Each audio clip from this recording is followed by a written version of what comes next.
have a whole bunch of like the end of the jam. You guys know what I'm talking about? Like you have your jar of jam and you have the end of it and nobody wants to finish it. They just open a different one. And I'm like, no. So I found this recipe for these shortbread jam bars, which is different than at the start of quarantine where we did those oatmeal ones. Oh God, that was so good. So we're gonna do these shortbread ones and use a whole bunch of the end of the jam. It's like recycling, but your stomach gets very excited for this kind of recycling. So after we made those raised beds the other day, I was really into doing things by hand. So today we're gonna make these all just by hand. So I've got my sugar and my butter. I was gonna do a whisk, but I don't know, this looks good. And then I'm gonna do the egg and the vanilla. And some vanilla.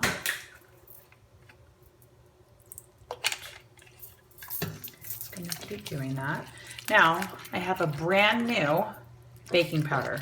I wonder how long it's gonna take to use this baking powder because I went through the other one kind of insanely fast.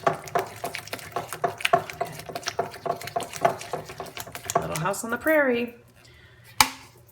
I think in the olden days for quarantine, it probably took me,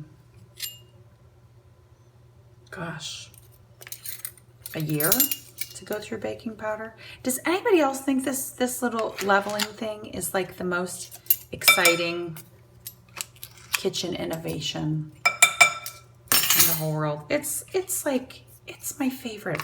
It's my favorite. It's my favorite. Okay, so I've got all that, and I'm doing that, and I just have to get my flour. Now, the recipe calls for regular flour, just white flour,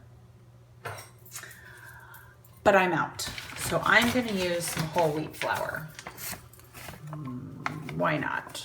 Whole wheat flour, whole wheat flour. You're not supposed to ever dip your flour. You also probably should weigh your flour, but this is how I'm doing it today, people, in real time for you.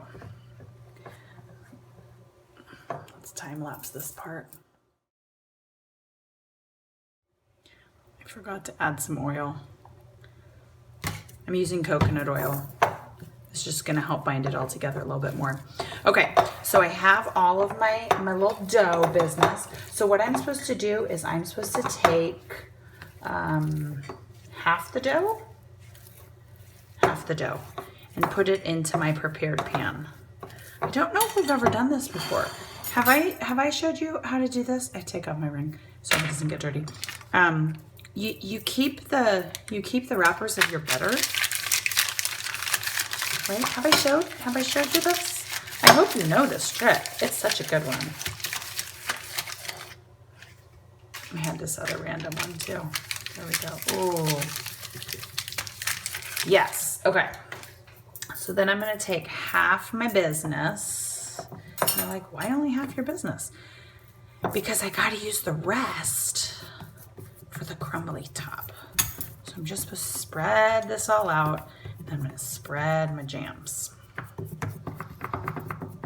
How are you? Are you having a good day? I hope you are. If no one's asked. It's okay if you're not having a good day. You don't have to have a good day every day. I don't. I mean, once I eat these, this is going to make my day exponentially better, but okay. So I'm doing that, and then I need a fork. And then I'm going to do like this. This makes it look like shortbreading. Yeah, then let's jam it.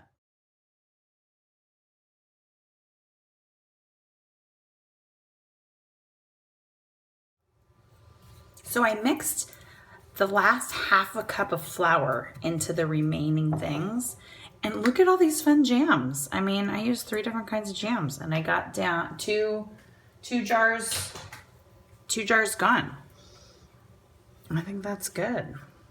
Gotta clean that fridge out, people. And then I'm just gonna sprinkle this. Now remember, whole wheat flour has a different consistency than all-purpose white flour, and that's okay. That's 100% okay. This is just what this is gonna be. Then I'm just gonna pop it in the toaster oven because I don't wanna heat up the house. We're gonna bake it up, we're gonna let it cool, and then we'll slice it. It's all cooled. The first one never comes out nicely out of the pan.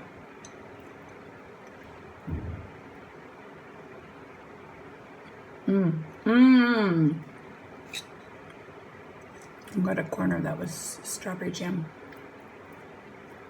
I think it's great. It's really good. I think the whole wheat flour was a definite, it was a win. It was good. Look at this. I love this. I will definitely make this again, especially when we get to the ends of all those jams. You know what I'm talking about, right? Like just finish the jam, and then you can get another. You can open another one afterwards.